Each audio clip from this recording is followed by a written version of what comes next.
Hello, welcome back to the channel. If you are a beginner golfer, this series of videos that I'm going to put out is going to be perfect for you. This is my how to get into golf, basics of golf, and it's hopefully going to get you on the right track in order to get you out onto the golf course and get you enjoying your golf. Let's get into it. In this first episode, we're going to take a deeper look at how to hold the golf club, probably the most important element when you're first getting into golf. Let's see how we need to do that right about now. Right then, some super simple grip ideas. There are 3 P's that are crucial when we think about putting the hands onto the golf club. Those P's are placement, precision and pressure. These are the 3 that you need to remember. So placement first and foremost. I see a lot of amateur golfers putting it high in the palm of the lead hand. Once we get it in there, it means that we can't swing the club appropriately. We lose a lot of speed at the same time also. So what we need to do is put it more in the base of our fingers in that part and then wrap the rest of the lead hand on top, seeing the thumb just sitting to the right hand side of the grip. From there we've got 3 options. We can either go 10 finger, where all 10 fingers sit on top of the club, we can go overlap, or we can interlock. They're your 3 main options. I have no preference, I don't see any advantages to doing either of these 3. The one thing that we need to make sure though is that once we've got it set, we keep with that one. So if you're interlocking to start with, that's what we want to see. If you're overlapping, keep with it. If you're 10 finger in, stick with it. Just for pure sake of ease, in this video we're going to talk about the 10 finger grip because that's the one that most beginners tend to set off with when they first start the game. What we need to ensure, once our left hand is sorted, the right hand sits on top again. It sits in the fingers, not in the palm. So in the fingers, and then that hand wraps on top. You can see that I have created a V with my right hand now. This V can point from anywhere between the middle of your sternum to your right shoulder if you're a right-handed golfer. It's your left shoulder if you're a left-handed golfer. So left hand more in the fingers, thumb just sits to the right-hand side of the grip if you're a right-handed golfer. Right hand grip goes on underneath, into the fingers again, make sure we wrap that hand more on top and we get that V that we've created pointing up to our sternum or right shoulder or anywhere in between. That is placement. When we think about precision, another super simple idea is that if you want to hit longer shots, or the longest possible, you hold it up near the top of the grip.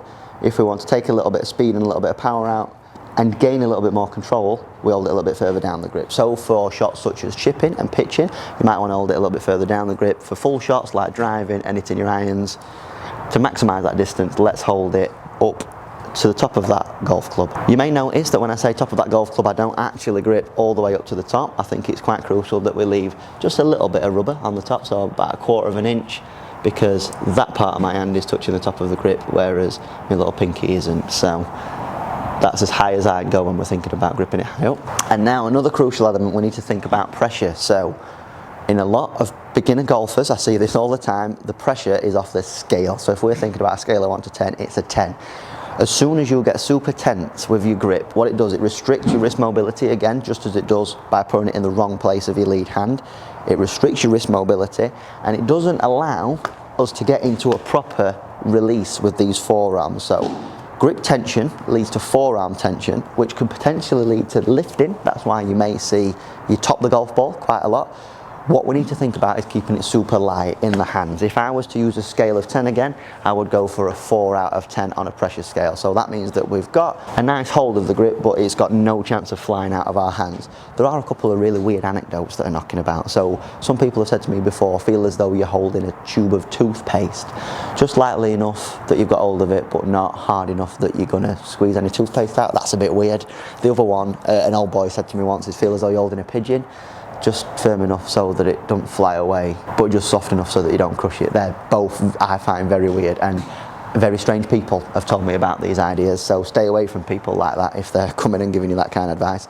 4 out of 10 is perfect. So they're your 3 P's, make sure you remember them, and if you get those 3 right, it gives you a really good base and ensures that you've got one of the key fundamentals of golf correct in order to build from, and it's a great foundation for you to hit some better shots.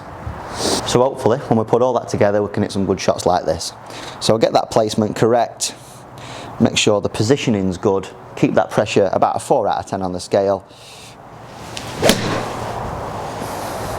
and hopefully we can hit more shots like that. Right, so that was the first video in the Get Into Golf Fundamentals series. If you've enjoyed this video, please leave a like, share and subscribe. Stay tuned for the second episode, which is coming out shortly. I will see you there. Thanks very much for watching. Cheers.